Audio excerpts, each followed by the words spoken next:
Well, it was very interesting, mainly because there were two former regulators there and one existing regulator, and then some private bankers. And they gave a very good snapshot, I thought, of what is happening in the region at the pit face. Some of them in some very difficult and suffering countries. I mean, Oleg Vyugin of MDM Bank gave us a snapshot of Russia and what's happening there, consolidation. He's just about to merge with another big bank. And then the Central European countries have their own particular problem, liquidity problem, involving not only Central Europe, but actually Western Europe as well.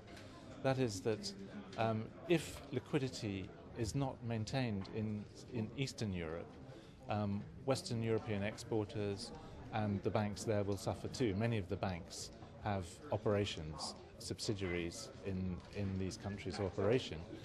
And there has to be, and this is what came out in the panel, there has to be a lot of coordination between central banks, governments, and the banks which operate across borders in all those countries.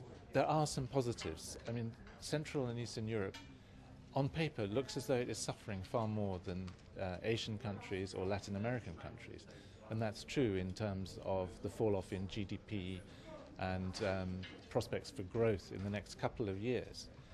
But Herbert Steppich of Raiffeisen International Bank, I think, reflected some views of others in saying that when the region does start recovering, it has a fantastic potential. If only the banks that had kept war chests for acquisition still had those war chests, of course, they could clean up now because assets are cheap. There are a lot of banks with a lot of valuable operations which are suffering and could be bought. Unfortunately, these banks don't have the war chests necessary because they've spent it all on their own problems, non-performing loans and the like. So what we might see is entities outside the banking system, such as funds, big investment funds, buying up banking assets in these countries. That would change the landscape completely. So we're in for a very interesting time.